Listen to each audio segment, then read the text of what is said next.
Well, it's been a negative week around here. Let's take some positives of Nebraska's beginning of the season. We will get to those next.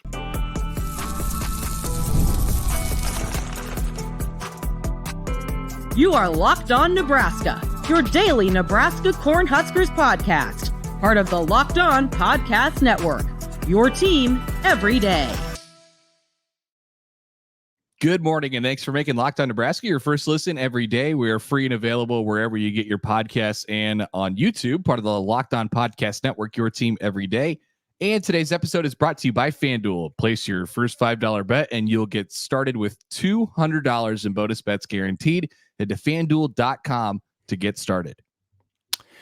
All right, it is Thursday. I'm Mitch Sherman from The Athletic. Connor Happer of 1620 The Zone is with me. You know, Connor, I'm not really going to sugarcoat the way I feel about this week and what it's been. It's been pretty terrible around Nebraska football. And I don't necessarily mean like inside Nebraska football, inside the program, but terrible out here on the outside in the land where the fans and the media sit. I think the mood from what we felt in the offseason and through those first 3 weeks has just been zapped. Yeah. We talked on Tuesday about how some of this stuff, some of this negativity around the first loss might be an overreaction because we were so struck with negativity by what we saw in that overtime period. You know, I think that's some of it. I just don't think people have rebounded. And I feel like it's been a long road just to get to Thursday. You agree? I think the need for this would include inside the program, obviously outside the program.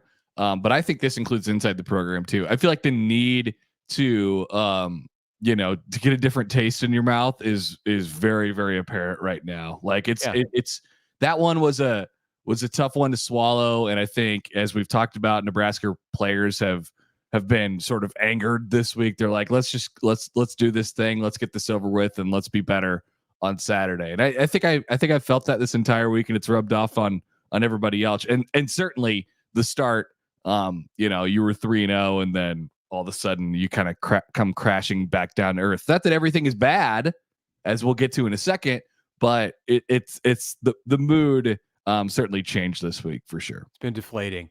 So I think we can take this episode and talk about the things that we feel good about with this team.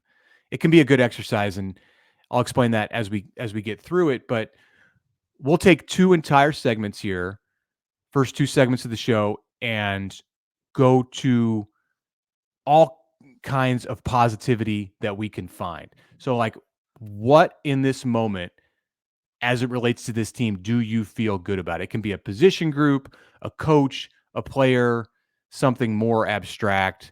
And we can even talk about Dylan Raiola, which is the low-hanging fruit. It's too easy, but I'm fine going there. You start, and you're going to go with Dylan, aren't you? Mitch, I'm taking Dylan Raiola. I like because, and I'll make a case for why it's important to talk about, because I don't think it's been it's been talked about enough. Like I think everybody would agree with the very plain low-hanging fruit statement of Dylan Raiola is good, and that is a huge positive for the program. But I mean, for the first time in a long time, Nebraska has they have a plus quarterback. They're going to go into pretty much every game they play this year and have a quarterback advantage, quarterback versus quarterback advantage. and it's crazy to think about. And so when Nebraska gets into tight situations, it makes it more likely that they can pull themselves out of it because the quarterback can make throws and the quarterback can make plays. He is every single bit what we thought he was going to be. And I think he's more. And I think that was apparent after the first couple games of the season. And the mood has been so odd this week that it is even zapped that. Like I'm going to spend probably 15 to 20 minutes on my show this afternoon talking about this exact thing, because I like, it hasn't been talked about. He's so good.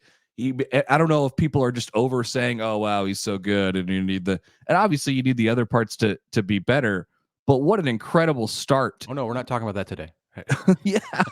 What an incredible start. like for the freshman quarterback, and just to jumpstart year 2, which even if you pull back, like just pull back a little bit, it's still jump started this year. They're 3-1, right? So like I think there's a positive too. Yeah, I have a story coming out Friday on The Athletic about Dylan and about how outside of Nebraska, people just can't get over this dumb narrative that he looks like Patrick Mahomes. Like, why do people? Whatever. I'm not going Great take. I'm not going to go down that road. But what you should be talking about is how good he is as a quarterback and how good he's been, like historically good for a true freshman coming in and starting his first 4 games and throwing 8 touchdowns in those games and, having another one taken away by, well, I don't know if it was a bad call, but a questionable call in the end zone, one that could have gone either ways. Both of his interceptions were in the hands of his own receivers. He's 74% completion rate. He has been better than advertised. Yes. As we have said. And it's more than that. Like the thing that we've heard from Nebraska coaches at times through this process is that he plays like a pro. And that's about as good of a descriptor as there is. Nebraska's never had a quarterback who did that. So that's what Dylan's doing 4 games into the season. He's absolutely the number one reason to be happy and optimistic about where this team is going to go in 2024. I just said we could avoid it because it's the obvious subject. And right now in this week, not a lot of other stuff looks obvious, but I'm going to say I am bullish. And this is a change from where we were at a week or 2 ago on the Nebraska wide receivers. I think we saw last week what Isaiah Neyor and Jamal Banks can be in this offense and how thankful Nebraska should be, well, in its own ability to recruit out of the transfer portal. But if you didn't have these 2 guys, what a different offense this would look like and what a different outlook it would be for Dylan Raiola. As great as he is, he still needs receivers to throw to. And these 2 guys are also pros. Now, that doesn't mean that they're going to go light up the NFL next year. Maybe they will, maybe they won't. I think they both have the skill set to get a look, to get a chance, but they operate like pros is what I mean. They are business. They aren't bringing you down as an offense. They're not about making mistakes. They do their jobs, set an example for all of the players at that position group who are below them. They are what we thought they were coming into the season, coming into the spring, which is not usually the way it goes with the transfer portal. Usually with the transfer portal, you're hitting, like 50, 60, 70% if it's really good. And Nebraska went 2 for 2 on these wide receivers. Yeah, I don't think there's any doubt about it. And if I'm to oversimplify those 2 and just like put them in a previously already made mold that wide receivers have carved out for them, like Jamal Banks is an incredible safety net for Dylan Raiola, right? He's dependable. He's going to catch the ball, right? He's going to run the good route. He's going to run the right route. He's been the target on these 2nd and 25s and these 3rd and 42s. Sadly, not talking about 3rd and 42. He's been the guy to end up with the ball in his hands, and I think there's a reason why that's the case. And Neyor, I think you saw a really good glimpse of it on that touchdown catch on the short corner of the end zone against Illinois, where he just went and made a play. And Dylan said later that he was like, "Coach, I'm sorry. I shouldn't have done that. That was stupid." And he ended up throwing a touchdown to Neyor. That's a guy who you need to put in situations where he can go make plays on the football because he is as athletic as a receiver as Nebraska's had in a while. Did Dylan say in that comment that you're referencing if he was trying to throw the ball to Thomas Fidone? Because I thought from my vantage point that's what it looked like. I thought he said he was trying to throw it away.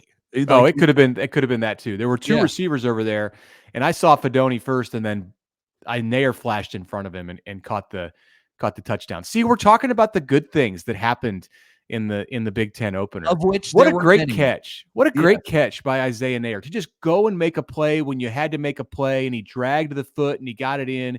It was athletic. He did the right fundamentals.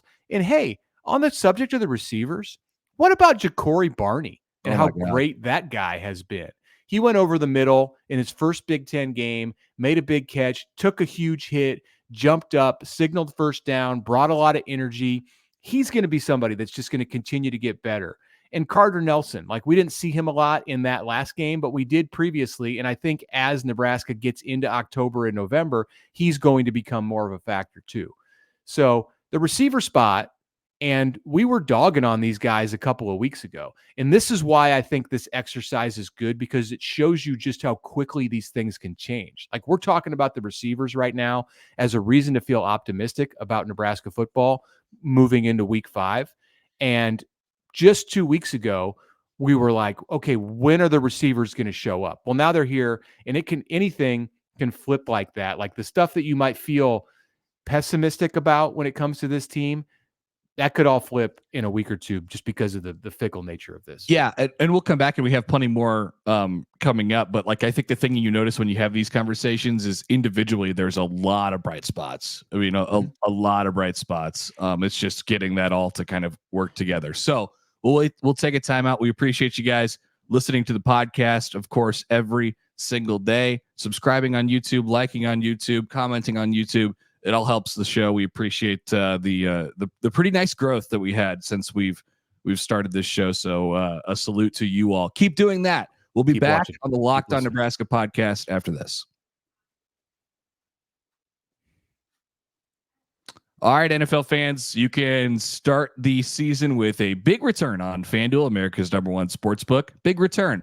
You don't see very many of those in the NFL these days. A couple here and there. It's a weird kickoff, but guess what? We're talking about a monetary return for you on the FanDuel Sportsbook. So when you get a hunch in the middle of the game and you check out the latest stats, you can just place your bets while checking out the stats, while checking out the live play-by-play, all on the FanDuel Sportsbook app. It's amazing. It's all on the same page. It's really your in-game hub. You have your screen on your TV, and then you have your screen in the palm of your hands, and everything else is at your fingertips. Get started with $200 in bonus bets guaranteed, and all you have to do is place your first $5 bet. Once again, $200 in bonus bets guaranteed when you place your first $5 bet. Head to FanDuel.com. That's FanDuel, America's #1 sportsbook.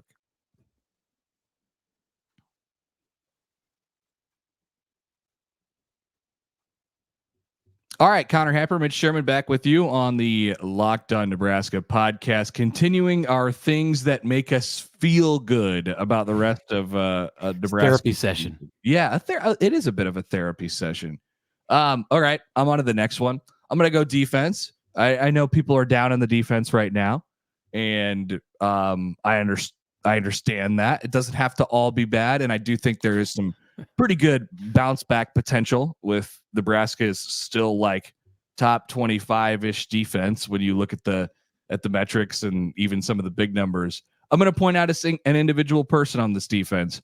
How about the football that John Bullock is playing right now? I mean, he has made a ton of just great individual defensive plays. The couple that stand out. I mean, he's really had one or two that stood out in every game, taking away the slant that ended up in a Shedeur Sanders pick 6 against Colorado by Tommy Hill, the punch out against Illinois. There's and then just solid play and solid tackling all around. I'll admit it. Before the season, I wondered if Vincent Shavers would sort of emerge at that spot and he would kind of take over as the season went along. It hasn't been necessary. And I'd say if we're picking out one player, John Bullock is probably your third of the season. Nobody does third of the season MVPs. Third of the season defensive MVP. We can start that. Yes, your third of the season defensive MVP. I have named him John Bullock today, so that's a huge positive. Yeah, looking at this here in Nebraska's defensive stats, he is atop the charts, leading the way for a defense that up until this last game was getting to the quarterback, was creating tackles for loss, was creating a lot of havoc, and Bullock was the guy in the middle who was instigating a lot of that. So I'm with you on that. I'm not going to say it. I'm not going to say that I have some concerns about the Nebraska linebackers holding up through the entire season, because we're not talking about that today. John Bullock has been fantastic for this Nebraska defense. And what a story he is, Connor, because he's the typical Matt Rhule guy who wasn't a part of any kind of the plans when Rhule came in. He was playing safety. He was a former walk-on who had stood out on special teams and that teammates talked about as somebody who could be really good if he got the chance. I'm not convinced that he ever would have received the chance if it was a different group of coaches who were here. And I'm not even talking about like the Scott Frost regime. I mean, if you'd have hired somebody else to take over this program, somebody had to be the head coach in 2023. And I don't think there are a lot of people out there who would have gone to the lengths to find John Bullock from the depths of the roster that Matt Rhule and his coaches did. So that's a positive in itself that you see because of John Bullock and some others who have emerged, like a James Williams, who we're kind of waiting on James Williams this year to have his moment where it's like, okay, that's what the excitement was about last year. He's playing more, but okay, we're talking about John Bullock and the ascension that he's made. I just kind of trying to continue to steer myself back onto the track. and the ascension that Bullock has made is fantastic. So I'm going to go more abstract, more non-player specific on this next thing that I feel good about. I feel good about the way the schedule sets up. I know we talked early in the week about several of the upcoming teams that Nebraska plays: Rutgers, Indiana, USC, Iowa, who are all trending up as we move toward October after the games that those programs had last week. USC in a loss, but a close loss at Michigan, I think can feel good about the way that they are playing. The others won. I think Purdue and Rutgers provide Nebraska with the chance to get back into some kind of offensive harmony because of the defense and the way that those defenses are structured. I think there's a chance for Nebraska to take some of the weight off of the shoulders of Dylan Raiola, which, for as great as he is an important thing for this team right now during his freshman year. And for the Nebraska defense, they're going to face a couple of backs over the next 2 weeks in Devin Mockabee at Purdue on Saturday, and then Kyle Monangai, the Rutgers back, who's averaging 150 yards a game, maybe the best back in the Big Ten. Caleb Johnson of Iowa is in that conversation. There's obviously good backs at Ohio State and Michigan and USC, but the two backs that Nebraska faces in the next 2 weeks are, I think, here on the schedule at the right time. And then Indiana, I think, also comes at the right time as a challenge for Nebraska to lead into the last month. And then you have UCLA before, you have UCLA right in a good spot right after Ohio State. Yep. Nebraska has buys before road games at Indiana and USC. That sets up nicely. I think, sometimes the schedule can just work out in the way that the games are structured, in the order that they're in. And this is my way of saying that I believe that's what's going on here in Nebraska, especially over the next month. Yeah, it'll be interesting to see what just once again, zooming out, Nebraska's 10.5-point favorite this weekend against Purdue. And Nebraska lost as a touchdown favorite last Friday, so that doesn't tell you everything you need to know. But it tells you what the perception is like. Nebraska's 10.5-point favorite against Purdue. Pending the results of this weekend, I would expect Nebraska to be about a 2.5-point favorite, probably at home against Rutgers. And then when they go to Indiana, they're probably a slight dog at the moment, but there's a long way to go until you get to that point and a lot of results to happen. So yeah, it's always like, okay, well, they played well and Nebraska lost, and I don't see a way they're going to get to 6 anymore after Nebraska loses. I agree with you, Mitch. And I think more than anything, we talked about the next 3 earlier in the week more than any other real opponent for Nebraska. But I think when you look at the back 5 compared to how we were maybe talking about it during the middle of the summer, that one looks a little bit different. UCLA doesn't seem so daunting. And Here's one that we don't mention or we don't like to mention because Nebraska has an assumed loss to Ohio State on their resume.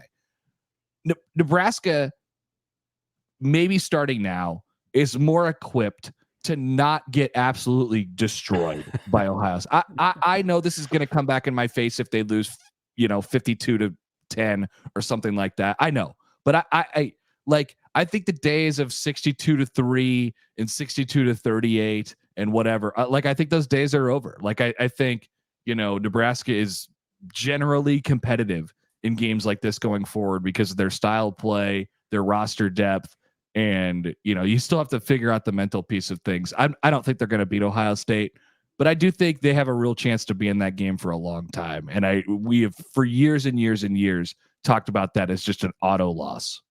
We will see. I'm staying glass half full on that topic and all topics in this segment. There's a 4-game stretch. Yeah, where there's a 4-game stretch coming up for Nebraska where all of its opponents have byes before they play Nebraska.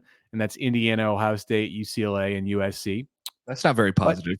But that's okay because this is about Nebraska and what Nebraska has to do, not about Nebraska's opponents. So, all right. Should we hold the last couple for the next segment or should we just finish it off here? Let's go take a break. Right. And when we come back, we've got two more topics that you should feel good about for Nebraska after 4 games. And then we're going to finish it with something that's going on in college football that's not really all that positive. That's coming up next.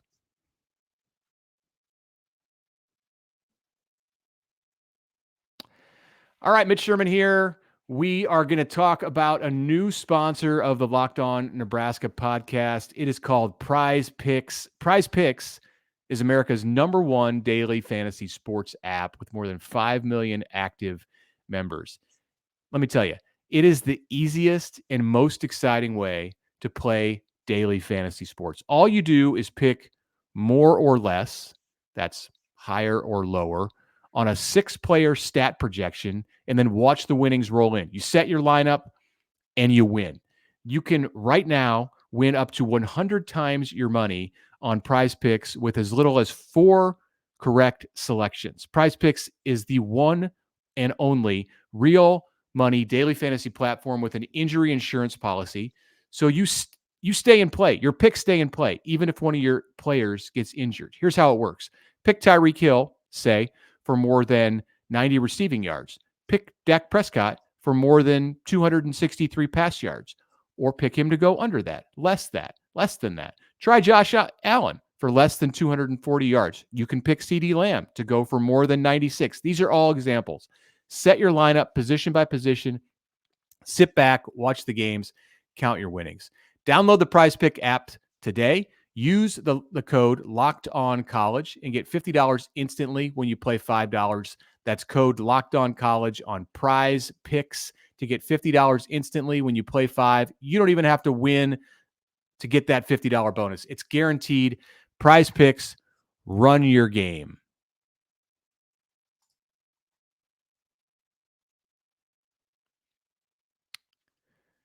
All right, final segment on this Thursday ahead of Nebraska at Purdue, Saturday, 11 a.m. Central on Peacock. Connor, you are going next on our list of reasons you should feel good about the Huskers after 4 games. Yeah, you touched on a couple of these earlier, but let's go to the youngsters on the roster. Obviously headlined by Dylan Raiola, but Ja'Cory Barney will just keep getting more and more on his plate as we go on throughout the season. I think flashes from Carter Nelson and Vincent Shavers. And then I think you can expand this out to sophomores or guys who were around last year, the continued development and progression of guys like Cam Lenhart and Princewell Unman-Mielen and Jalen Lloyd. I mean, there's a nice little core there, and it's going to be important. Now, this is like a borderline negative. Like next year, Nebraska's roster is going to turn over a little bit. They have a lot of seniors. They have a lot of guys who aren't going to be here next year. And so these are the players, especially those latter 3 that I mentioned, that are going to be asked to take over a pretty significant role for them. And I think Nebraska would feel comfortable in putting that in their hands right now. So like the development track, you could see it, and it's relatively linear, and it just, kind of takes the next step. It's one thing that I've really enjoyed, and you could see it individually, player to player, ever since Matt Rhule's got here. Well stated. I still love what Nebraska has in Tony White. So one bad game is not going to shake my confidence in him. I believe that he will be a head coach next season. I think that he is a top 15 or 20 defensive coordinator in the country. And that is based in terms of his coaching ability, his scheme, what he brings to the table on the surface. If we're talking about all of the intangibles, Tony White's ability to motivate, how he can adjust in a season or in a game, his personality, the way that he stays composed when adversity hits, how he reacts, how he can rally his players. I think he's probably a top 5 or 10 defensive coordinator in the country in that area, in those areas. So don't take for granted what Nebraska has at defensive coordinator, because I think the Huskers have a very good one, and we have to see past what occurred last week. That's what we're doing here. And have faith. I have faith. I have trust that Tony White is going to be the guy to get this Nebraska defense playing well over these next few weeks. Yeah, I think they'll figure it out too. I think they have some answers back there. Okay. Big picture story in college football yesterday, or really been developing over the last couple of days here. Mm-hmm. UNLV quarterback Matthew Sluka. He is a transfer from Holy Cross and claimed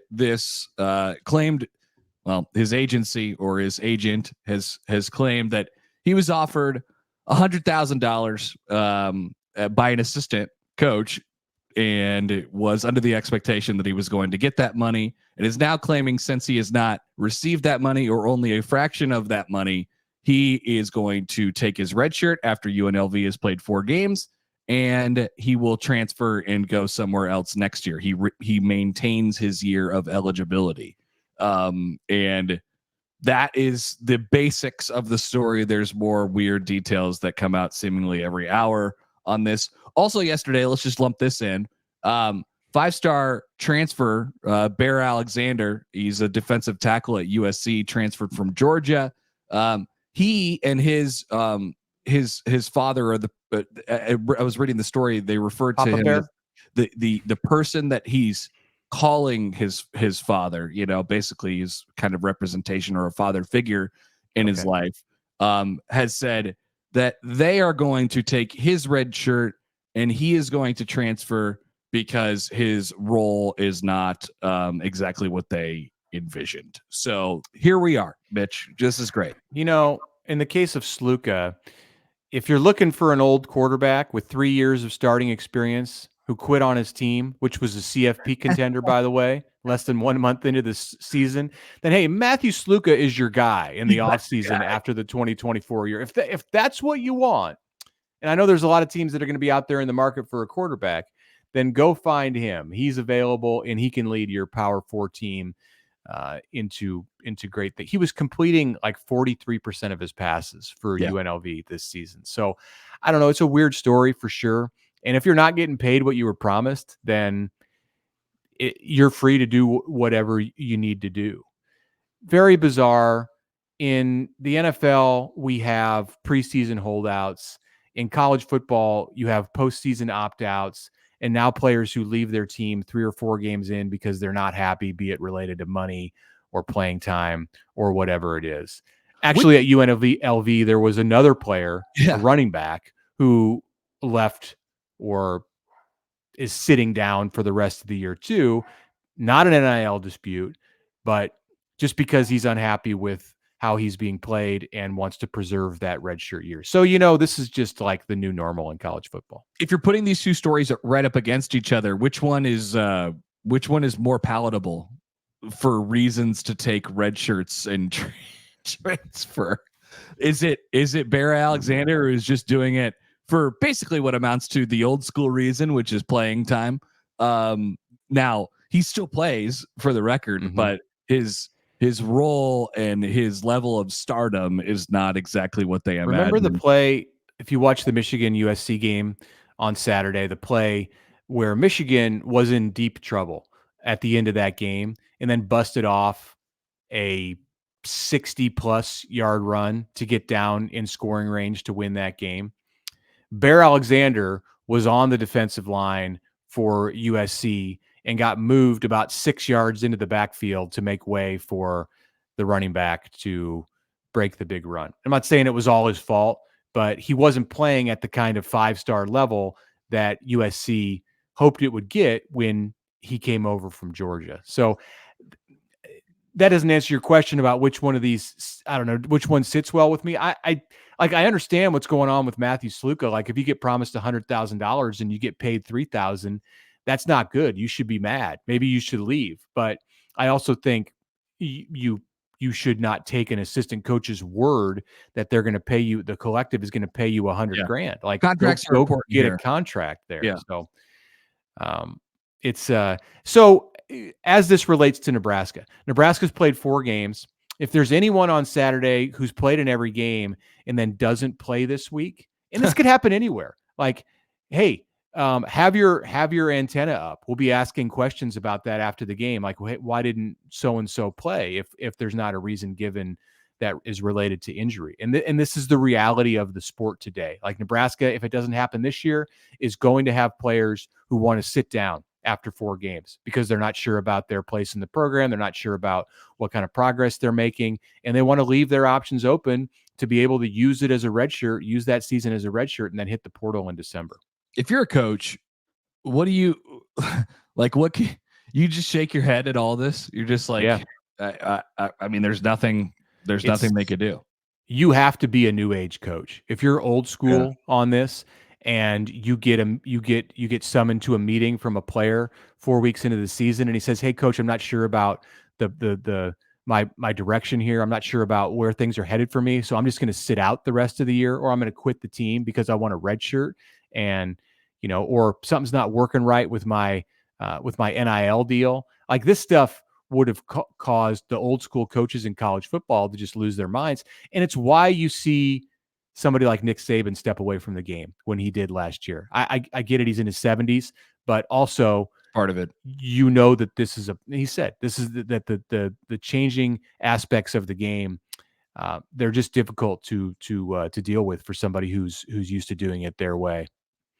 All right, Mitch, that's it for us today. We'll come back tomorrow. We'll have another fresh pod for you on Friday morning. We'll have our picks and our predictions and overs and unders, and then we'll play some fun with this on Saturday morning. Maybe in the remnants of a hurricane toward the mid-afternoon. Oh, yeah, we're going to keep an eye on that. We'll talk about that on the show Friday.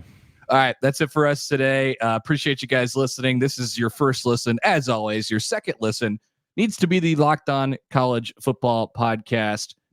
They will recap everything and get you ready for the next week, of course, of college football as well. And the link to that show is in the description of this one. Check it out. Scroll down. Give it a click. That's the Locked On College Football Podcast, part of the Locked On Podcast Network. Your team every day.